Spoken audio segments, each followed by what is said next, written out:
Hi hello friends, ಹೇಗಿದ್ದೀರಾ friends? ಇವತ್ತು ನಾನು ಮಾಡ್ತಾ ಇರೋದು ದಾಲ್ ಗೋಶ್ ಅಂದ್ರೆ ತುಂಬಾ ನಮ್ಮ ಮುಂಬೈ ಹೈದರಾಬಾದ್ ಅಲ್ಲೆಲ್ಲ ತುಂಬಾನೇ ಫೇಮಸ್, ತುಂಬಾ ಇಷ್ಟಪಟ್ಟು ತಿನ್ನುವಂತ ಈ ದಾಲ್ ಗೋಶ್ ಅಂತೂ ಶುಕ್ರವಾರವಂತೂ ಎಲ್ಲರ ಮನೆಯಲ್ಲಿ ಇದ್ದೇ ಇರ್ತದೆ ಅಂತ ಹೇಳ್ಬಹುದು, ಬಹುತೇಕ ಮನೆಯಲ್ಲಿ. ಈಗ ಇದು ಮಾಡುವ ರೆಸಿಪಿಯನ್ನು ಇವತ್ತು ನಿಮ್ ಜೊತೆ ಶೇರ್ ಮಾಡ್ತೇನೆ. ನಾನು ಇಲ್ಲಿ ಫಸ್ಟಿಗೆ ಈರುಳ್ಳಿ 2 ಕಟ್ ಮಾಡಿ ಹಾಕಿದ್ದೇನೆ, ಹಾಗೂ ಒಂದು ಪಲಾವ್ ಎಲೆ, ಸ್ವಲ್ಪ ಗರಂ ಮಸಾಲ, ಲಾಂಗು, ಸ್ವಲ್ಪ ಕಾಳು ಮೆಣಸು, ಹಾಗೂ ಸ್ವಲ್ಪ ನಿಮ್ಗೆ ಇಷ್ಟವಿದ್ದಂತಹ ಗರಂ ಮಸಾಲ ಇದು ಹಾಕಿ ಆಯಿಲ್ ಹಾಕಿದ್ದೇನೆ. ಯಾಕಂದ್ರೆ ಫಸ್ಟಿಗೆ ಇದನ್ನು ಶೇರ್ ಮಾಡ್ಲಿಕ್ಕೆ ಸ್ವಲ್ಪ ನೆನಪಿರ್ಲಿಲ್ಲ ಕಟಿಂಗ್ ಮಾಡುವಾಗ, ಅದಕ್ಕೋಸ್ಕರ ಈಗ ಅದು ಹೇಳ್ತಾ ಇದ್ದೇನೆ. ಈಗ ಇಲ್ಲಿ ನಾನು ಮಟನ್ ತಗೊಂಡಿದ್ದೇನೆ, ನೀವು ನಲ್ಲಿ ಮೂಲೆ ಇರುವಂತಹ ಪೀಸಸ್ ತಗೊಂಡ್ರೆ ಇನ್ನೂ ಒಳ್ಳೇದಿರ್ತದೆ. ಹಾಗೂ ಇಲ್ಲಿ ಕಡಲೆಬೇಳೆ 1 ಕಪ್ ನೆನೆಸಿಟ್ಕೊಂಡಿದ್ದೇನೆ. ನೆನೆಸಿಟ್ರೆ ಬೇಗನೆ ಬೇಯ್ತದೆ, ಅದಕ್ಕೋಸ್ಕರ ನೋಡಿ ಎಷ್ಟು ಚೆನ್ನಾಗಿ ನೆನೆದ್ರೆ ಫಟ್ ಅಂತ ಬೇಗ ಬೇಯ್ತದೆ. ಕಡಲೆಬೇಳೆ ಇಲ್ಲಂದ್ರೆ ತುಂಬಾ ಲೇಟ್ ಆಗ್ತದೆ. ಇಲ್ಲಿ ಹುಣಸೆ ಹುಳಿಯನ್ನು ಕೂಡ ನೆನೆಸಿಟ್ಕೊಂಡಿದ್ದೇನೆ. ಇದನ್ನೆಲ್ಲ ಈಗ ಫಸ್ಟಿಗೆ ರೆಡಿ ಮಾಡ್ತೇನೆ. ಒಂದು ಸೋರೆಕಾಯಿ ತಗೊಂಡಿದ್ದೇನೆ. ಸೋರೆಕಾಯಿ ಇಲ್ಲಿ ಈ ತರ ರೌಂಡ್ ಶೇಪ್ ಅಲ್ಲಿ ಕೂಡ ಬರ್ತದೆ, ಬೇರೆ ಶೇಪ್ ಅಂದ್ರೆ ಲಾಂಗ್ ಶೇಪ್ ಅಲ್ಲಿ ಕೂಡ ಬರ್ತದೆ. ಇವತ್ತು ನಮ್ಮ ಮನೆಯಲ್ಲಿ ಈ ತರ ತಂದಿದ್ದಾರೆ ನೋಡಿ, ತುಂಬಾ ಒಳ್ಳೇದುಂಟು ಸೋರೆಕಾಯಿ ನೋಡುವಾಗನೇ. ಈಗ ಇಲ್ಲಿ ಇದನ್ನು ಸ್ವಲ್ಪ ಎಣ್ಣೆಯಲ್ಲಿ ಫ್ರೈ ಮಾಡಲಿಕ್ಕೆ ಇಡೋಣ. ಈರುಳ್ಳಿ ಹಾಗೂ ಈ ಗರಂ ಮಸಾಲವನ್ನೆಲ್ಲ, ಶಾಯಿ ಜೀರಾ ಇದ್ರೆ ಶಾಯಿ ಜೀರಾ ಹಾಕಿ, ಶಾಯಿ ಜೀರಾ ಇಲ್ಲ ಅಂದ್ರೆ ಜೀರಿಗೆ ಹಾಕಿ ಸ್ವಲ್ಪ ಒಗ್ಗರಣೆಗೆ, ಈ ತರ ಈರುಳ್ಳಿಯೊಟ್ಟಿಗೆ. ಈಗ ಇದಕ್ಕೆ ಸ್ವಲ್ಪ ನಾವು ಶುಂಠಿ ಬೆಳ್ಳುಳ್ಳಿಯ ಪೇಸ್ಟನ್ನು ಕೂಡ ಆ್ಯಡ್ ಮಾಡೋಣ. ಶುಂಠಿ ಬೆಳ್ಳುಳ್ಳಿಯ ಪೇಸ್ಟ್ ನೋಡಿ ಈ ಥರ ಒಂದು 2 ಟೀ ಸ್ಪೂನ್ ಹಾಕಿದ್ದೇನೆ. ಇದನ್ನೆಲ್ಲ ಈಗ ಚೆನ್ನಾಗಿ ಪರಿಮಳ ಬರುವ ತನಕ ಈ ಥರ ಫ್ರೈ ಮಾಡ್ತಾ ಹೋಗೋಣ. ಕರಿಬಾರ್ದು, ಸ್ವಲ್ಪ ಲೋ ಫ್ಲೇಮಲ್ಲಿ ಚೆನ್ನಾಗಿ ಇದರದ್ದು ಪರಿಮಳ ಬರಬೇಕು, ಅಂದರೆ ನಮ್ಮ ಈರುಳ್ಳಿ ಹಾಗೂ ಶುಂಠಿ ಬೆಳ್ಳುಳ್ಳಿಯದ್ದು. ಇಲ್ಲಿ ಈಗ ಸೋರೆಕಾಯಿಯದ್ದು ಎಲ್ಲ ಸಿಪ್ಪೆಯನ್ನು ರಿಮೂವ್ ಮಾಡಿದ್ದೇನೆ, ಅಂದರೆ ಸಿಪ್ಪೆ ಎಲ್ಲ ತೆಗೆದಿದ್ದೇನೆ ಸೋರೆಕಾಯಿಯದ್ದು.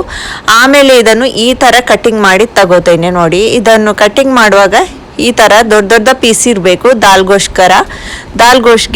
ಗೋಶ್ಗೆ ಅಂತೂ ನಮಗೆ ಈ ಸೋರೆಕಾಯಿ ಅಂತೂ ಬೇಕೇ ಬೇಕು, ಇಲ್ಲಾಂದ್ರೆ ಅಷ್ಟು ಚೆನ್ನಾಗೇ ಬರುವುದಿಲ್ಲ ದಾಲ್ ಗೋಶ್. ಈಗ ಇಲ್ಲಿ ನಮ್ಮ ಶುಂಠಿ ಬೆಳ್ಳುಳ್ಳಿ ಪೇಸ್ಟ್ ಹಾಗೂ ಈರುಳ್ಳಿ ಚೆನ್ನಾಗಿ ಫ್ರೈ ಆಗಿದೆ, ಅಂದರೆ ತುಂಬ ಪರಿಮಳ ಬರ್ತಾ ಇದೆ. ಫ್ರೈ ಅಂದರೆ ಇದನ್ನು ಬ್ರೌನ್ ಮಾಡಲಿಕ್ಕೇನು ಇಲ್ಲ, ಕರೆಕ್ಟಾಗಿ ಸ್ವಲ್ಪ ಅಂದಾಜು ಪ್ರಕಾರ ನೀವು ಫ್ರೈ ಮಾಡ್ಕೊಳ್ಳಿ. ಆಮೇಲೆ ಇದಕ್ಕೆ ನಾನಿಲ್ಲಿ ಮಟನ್ ಹಾಕ್ತಾ ಇದ್ದೇನೆ. ಮಟನ್ ನೀವು ಹಡ್ಡಿ ಮೂಲೆ ಇರುವ ಪೀಸಸ್, ಚರ್ಬಿವಾದ್ದು ಪೀಸಸ್ ಎಲ್ಲ ತಗೊಂಡ್ರೆ ಇನ್ನೂ ತುಂಬ ಚೆನ್ನಾಗಿರ್ತದೆ, ಮಿಕ್ಸ್ ಪೀಸಸ್ ಎಲ್ಲ. ಈಗ ಇದಕ್ಕೆ ಸ್ವಲ್ಪ ಅರಿಶಿನ ಹುಡಿ ಹಾಗೂ ಮೆಣಸಿನ ಪುಡಿ, ನೀವು ಖಾರ ಎಷ್ಟು ತಿಂತೀರಾ ಅದರ ಲೆಕ್ಕದಲ್ಲಿ ಮೆಣಸಿನ ಪುಡಿ ಹಾಕ್ಕೊಳ್ಳಿ. ತುಂಬ ಈಸಿ ಇದು ಊಟದೊಟ್ಟಿಗೆ ಕೂಡ ತುಂಬ ಚೆನ್ನಾಗಿರ್ತದೆ. ದಾಲ್ ಗೋಶ್ ಅಂದರೆ ನನಗಂತೂ ತುಂಬ ಫೇವ್ರೇಟ್. ಈಗ ಇದಕ್ಕೆ ಸ್ವಲ್ಪ ನಾನು ಕೊತ್ತಂಬರಿ ಹುಡಿಯನ್ನು ಹಾಕ್ತೇನೆ, 1 ಸ್ಪೂನ್ ಅಷ್ಟು. ಆಮೇಲೆ ಇದಕ್ಕೆ ನೀರು ಹಾಕೋಣ. ಇದೆಲ್ಲ ನೋಡಿ ನಾನು ಎಷ್ಟು ತಗೊಂಡಿದ್ದೇನೆ ಅದರ ಅಂದಾಜು ಪ್ರಕಾರ ನಾನು ಈ ಮೆಣಸಿನ ಹುಡಿ, ಅರಿಶಿನ ಪುಡಿ ಹಾಕ್ತಾ ಇರೋದು. ನೀವು ಎಷ್ಟು ತಗೊಳ್ತೀರಾ ಮಟನ್ ಅದರ ಪ್ರಕಾರ ಹಾಕ್ಕೊಳ್ಳಿ. ಈಗ ಇದನ್ನೆಲ್ಲ ನೀರು ಹಾಕಿ ಚೆನ್ನಾಗಿ ಮಿಕ್ಸ್ ಮಾಡಿ ಒಂದು ವಿಸಿಲ್ ತೆಗಿಲಿಕ್ಕೋಸ್ಕರ ಇಡೋಣ. ಒಂದು 6 ವಿಸಿಲ್ ತೆಗಿತೇನೆ. ಎಲ್ಲರ ಕುಕ್ಕರಲ್ಲಿ ಚೇಂಜಸ್ ಇರ್ತದೆ, ನಿಮ್ಮ ಕುಕ್ಕರಲ್ಲಿ ಎಷ್ಟು ಸಿಟಿಗೆ ಬೇಯ್ತದೆ ಅಂತ ನಿಮಗೆ ಅಂದಾಜಿರ್ತದೆ, ಅದಕ್ಕೋಸ್ಕರ ನಿಮ್ಮ ಅಂದಾಜು ಪ್ರಕಾರ ನೀವು ವಿಸಿಲ್ ತೆಗೀರಿ. ಈಗ ನೋಡಿ ಕುಕ್ಕರದ್ದು ಮುಚ್ಚಳ ಓಪನ್ ಮಾಡಿದ ಮೇಲೆ ಬೇಯ್ದಿದೆ ನಮ್ಮ ಮಟನ್. ಈಗ ಇದನ್ನೊಂದು ಬೇರೆ ಪಾತ್ರೆಗೆ ನಾನು ಹಾಕ್ಕೊಳ್ತೇನೆ. ಸ್ವಲ್ಪ ನೀರೆಲ್ಲ ಉಂಟು, ಪರವಾಗಿಲ್ಲ, ಅದು ಈಗ ಏನು ಮಾಡಬೇಕಂತ ಅದನ್ನು ಹೇಳ್ತೇನೆ. ಅಷ್ಟರವರೆಗೆ ಇಲ್ಲಿ ನಾನು ನಮ್ಮ ಕಡಲೆಬೇಳೆಯನ್ನು ದಾಲ್ ರೆಡಿ ಮಾಡಲಿಕ್ಕೋಸ್ಕರ ಇಲ್ಲಿ ನೆನೆಸಿಟ್ಟ ಕಡಲೆಬೇಳೆ ಹಾಕಿದ್ದೇನೆ, 1 ಕಪ್ ಕಡಲೆಬೇಳೆ ಅದು. ಹಾಗೂ ಇಲ್ಲಿ 6 ಟೊಮ್ಯಾಟೊ ತಗೊಂಡಿದ್ದೇನೆ, 2 ಹಸಿಮೆಣಸು ತಗೊಂಡಿದ್ದೇನೆ. ಈಗ ಇದನ್ನು ಕಟ್ ಮಾಡಿ ಇದಕ್ಕೆ ಹಾಕ್ತಾ ಇದ್ದೇನೆ ನೋಡಿ. ಟೊಮ್ಯಾಟೊ ಹಾಗೂ ಹಸಿಮೆಣಸನ್ನು ಕಟ್ ಮಾಡಿ ಹಾಕಿದ್ದೇನೆ. ಸ್ವಲ್ಪ ಜೀರಿಗೆ ಕೂಡ ಆ್ಯಡ್ ಮಾಡ್ತೇನೆ. ಸ್ವಲ್ಪನೇ ಗಾರ್ಲಿಕ್ ಜಿಂಜರ್ ಪೇಸ್ಟ್, ಅಂದರೆ ಶುಂಠಿ ಬೆಳ್ಳುಳ್ಳಿ ಪೇಸ್ಟ್. ನಾವು ಅಲ್ಲಿ ಮಟನ್ಗೆ ಕೂಡ ಶುಂಠಿ ಬೆಳ್ಳುಳ್ಳಿ ಪೇಸ್ಟ್ ಹಾಕಿದ್ದೇವೆ, ಇದು ದಾಲ್ಗೆ ಟೇಸ್ಟ್ಗೋಸ್ಕರ ಆಗ್ತಾ ಇರೋದು. ಟೇಸ್ಟಿಗೋಸ್ಕರ ಉಪ್ಪು ಹಾಗೂ ನೀರು, ಆಮೇಲೆ ಸ್ವಲ್ಪ ಅರಿಶಿನ ಪುಡಿ, ಇದನ್ನೆಲ್ಲ ಈ ಥರ ಚೆನ್ನಾಗಿ ಮಿಕ್ಸ್ ಮಾಡ್ಕೊಳ್ಳೋಣ ಎಲ್ಲ.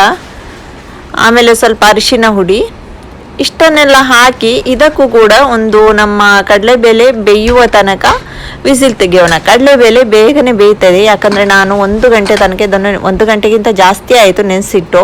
ನೀವು ಟೈಮ್ ಇದ್ದರೆ ಸ್ವಲ್ಪ ಬೇಗ ನೆನೆಸಿಟ್ರೆ, 1-2 ಗಂಟೆ ನೆನೆಸಿಟ್ರೆ ಬೇಗ ಬೇಯ್ತದೆ. ಇಲ್ಲಿ ನಮ್ಮ ದಾಲನ್ನು ವಿಸಿಲ್ ಬೇಯಲಿಕ್ಕೋಸ್ಕರ ಇಟ್ಟಿದ್ದೇನೆ. ಅಲ್ಲಿ ತನಕ ಇಲ್ಲಿ ರೆಡಿ ಮಾಡ್ತೇನೆ ನಾನು ಈ ಮಸಾಲ.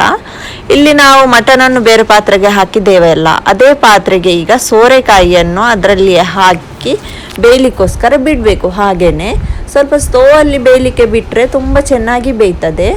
ಈ ಥರ ನೋಡಿ ಸೋರೆಕಾಯಿ ಇದಕ್ಕೆ ಮಿಕ್ಸ್ ಮಾಡಿ ಇದನ್ನು ಒಮ್ಮೆ ಸ್ವಲ್ಪ ಮಿಕ್ಸ್ ಮಾಡೋಣ. ಯಾಕೆಂದರೆ ನಮ್ಮ ಮಸಾಲ ಎಲ್ಲ ಸೋರೆಕಾಯಿಗೂ ಕೂಡ ತುಂಬ ಚೆನ್ನಾಗಿ ಮಿಕ್ಸ್ ಆಗಲಿ ಅಂತ. ಈಗ ನೋಡಿ ಇದಕ್ಕೆ ಮುಚ್ಚಳ ಇಡ್ತೇನೆ, ಯಾಕಂದರೆ ಬೇಗನೆ ಬೇಯ್ತದೆ ಮುಚ್ಚಳ ಇಡೋದ್ರಿಂದ. ಈಗ ನೋಡಿ ಸ್ವಲ್ಪ ಬೇಯಲಿಕ್ಕೆ ಉಂಟು. ಒಂದು 10 ನಿಮಿಷ ಆದಮೇಲೆ ನಾ ಬಂದು ನೋಡಿದಾಗ ಬೇಯಲಿಕ್ಕೆ ಉಂಟು. ಸೋರೆಕಾಯಿಯ ನೀರು ಕೂಡ ತುಂಬ ಬಿಡ್ತದೆ ನೋಡಿ ಈ ಥರ. ಈಗ ಸೋರೆಕಾಯಿ ಇದರಲ್ಲಿಯೇ ಬೇಯ್ತದೆ. ಸೋರೆಕಾಯಿ ಹಾಕಿ ಫ್ರೆಂಡ್ಸ್ ನೀವು ಯಾವಾಗಲೂ ದಾಲ್ ಗೋಶ್ ಮಾಡುವಾಗ ಅದರಿಂದನೇ ತುಂಬ ಚೆನ್ನಾಗಿ ಬರುವುದು. ಸೋರೆಕಾಯಿ ಅಂದರೆ ತುಳುವಲ್ಲಿ ನಮ್ಮ ತುರೆ ಅಂತ ಹೇಳ್ತಾರ ಅಂತ ಇದಕ್ಕೆ ಆಗಿರ್ಬೋದು, ತುರೆ ಅಂತಲೇ ಹೇಳೋದು. ಈಗ ನೋಡಿ ಬೇಯ್ದಿದೆ, ಆಲ್ಮೋಸ್ಟ್ ಬೇಯ್ದಿದೆ. ಸ್ವಲ್ಪ ಬೇಯಲಿಕ್ಕೆ ಉಂಟು ಅಷ್ಟೇ, ಅದು ಇನ್ನೂ ಬಂದಲ್ಲಿ ಸ್ಲೋ ಅಲ್ಲೇ ಬೇಯ್ತದೆ. ಇಲ್ಲಿ ನಮ್ಮ ದಾಲ್ ಕೂಡ ರೆಡಿಯಾಗಿದೆ. ನಾನು ದಾಲನ್ನು ಈ ಥರ ಮ್ಯಾಶ್ ಮಾಡ್ತಾ ಇದ್ದೇನೆ ನೋಡಿ, ಚೆನ್ನಾಗಿ ಈ ಥರ. ನಿಮ್ಮ ಚಮಚದಲ್ಲಿ ಕೂಡ, ದೊಡ್ಡ ಚಮಚದಲ್ಲಿ ಕೂಡ ಮ್ಯಾಶ್ ಮಾಡ್ಬೋದು. ಈಗ ಇಲ್ಲಿ ಸೋರೆಕಾಯಿ ಬೇಯ್ದಿದೆ, ಅದಕ್ಕೆ ಈ ದಾಲನ್ನು ಆ್ಯಡ್ ಮಾಡ್ತಾ ಇದ್ದೇನೆ. ತುಂಬ ಈಸಿ ನೋಡಿ ಫ್ರೆಂಡ್ಸ್ ಮಾಡಲಿಕ್ಕೋಸ್ಕರ ಇದು ದಾಲ್ ಗೋಶ್. ನಾನು ತುಂಬ ಚೆನ್ನಾಗಿ ನಿಮಗೆ ಒಂದನ್ನು ಮಿಸ್ ಮಾಡದೆ ವಿವರಿಸಿದ್ದೇನೆ. ಕರೆಕ್ಟಾಗಿ ಈ ಥರನೇ ಮಾಡಿ. ಈಗ ದಾಲ್ ಹಾಕಿದ ಮೇಲೆ ಬೇಯ್ದಂತಹ ದಾಲನ್ನು ಮ್ಯಾಶ್ ಮಾಡಬೇಕು. ಆಮೇಲೆ ಹಾಕಿದ ಮೇಲೆ ಹುಣಸೆ ಹುಳಿಯ ನೀರನ್ನು ಕೂಡ ತೆಗೆದಿಟ್ಟಿದ್ದೆ ನೋಡಿ, ಅದನ್ನು ಹಾಕಿದ್ದೆ ಈಗ ನಾನು, ಹುಣಸೆ ಹುಳಿ ನೀರನ್ನು ಕೂಡ. ಇದನ್ನೆಲ್ಲ ಹಾಕಿ ಸ್ವಲ್ಪ ಈ ಥರ ಮಿಕ್ಸ್ ಮಾಡ್ತೇನೆ ನೋಡಿ. ಸ್ವಲ್ಪ ಈ ಥರ ಮಿಕ್ಸ್ ಮಾಡಿದ ಮೇಲೆ ಕುದಿಲಿಕ್ಕೆ ಬಿಡೋಣ ಸ್ವಲ್ಪ ಹೊತ್ತು. ಉಪ್ಪು ಸ್ವಲ್ಪ ಉಂಟು, ಉಪ್ಪು ಹಾಕ್ತೇನೆ ಸ್ವಲ್ಪ. ಇಲ್ಲಿ ಈಗ ನಾನು ಕೊತ್ತಂಬರಿ ಸೊಪ್ಪು ಹಾಗೂ ಕರಿಬೇವು ಸೊಪ್ಪನ್ನು ವಾಶ್ ಮಾಡಿ ಇಟ್ಟಿದ್ದೇನೆ. ಕೊತ್ತಂಬರಿ ಸೊಪ್ಪನ್ನು ಕಟ್ ಮಾಡಿಟ್ಟು ಕರಿಬೇವು ಸೊಪ್ಪನ್ನು ಕೂಡ ಇದರಲ್ಲಿ ವಾಶ್ ಮಾಡಿ ಇಟ್ಟಿದ್ದೇನೆ. ಇದನ್ನು ಈಗ ಕರಿಬೇವು ಸೊಪ್ಪು ಹಾಗೂ ಕೊತ್ತಂಬರಿ ಸೊಪ್ಪನ್ನು ಈ ಥರ ನಮ್ಮ ದಾಲ್ ಗೋಶು ಕುದಿಯುವಾಗ ಹಾಕೋಣ ನೋಡಿ. ಈ ಥರ ಕುದಿಯುವಾಗ ಹಾಕೋಣ. ಸ್ವಲ್ಪ ನೀರು ಕೂಡ ಹಾಕ್ತೇನೆ. ದಪ್ಪ ಉಂಟು, ತುಂಬ ದಪ್ಪ ಇಡಬೇಡಿ, ಸ್ವಲ್ಪ ಮೀಡಿಯಮಲ್ಲಿ ಇಡಿ, ನಾರ್ಮಲ್ ಇಡಿ. ಅಂದರೆ ಸಾರೆಲ್ಲ ಇರ್ತದಲ್ವ, ಅದೇ ಥರ ಇಟ್ಟರೆ ಸಾಕು. ಈಗ ಇದು ಕೊತ್ತಂಬರಿ ಸೊಪ್ಪು ಹಾಗೂ ಕರಿಬೇವು ಸೊಪ್ಪಿನೊಂದಿಗೆ ಸ್ವಲ್ಪ ಹೊತ್ತು ಚೆನ್ನಾಗಿ ಕುದಿ ಬರಲಿ. ಆಗ ಇದರದ್ದು ಪರಿಮಳ ಎಲ್ಲ ತುಂಬ ಚೆನ್ನಾಗಿ ಬರ್ತದೆ ಕರಿಬೇವು ಸೊಪ್ಪು ಹೀಗೆ ಹಾಕೋದ್ರಿಂದ. ಫ್ರೆಂಡ್ಸ್, ನೀವು ನನ್ನ ಚಾನೆಲ್ಗೆ ಫಸ್ಟ್ ಟೈಮ್ ವಿಸಿಟ್ ಮಾಡಿದಾದರೆ ಸಬ್ಸ್ಕ್ರೈಬ್ ಮಾಡಿ.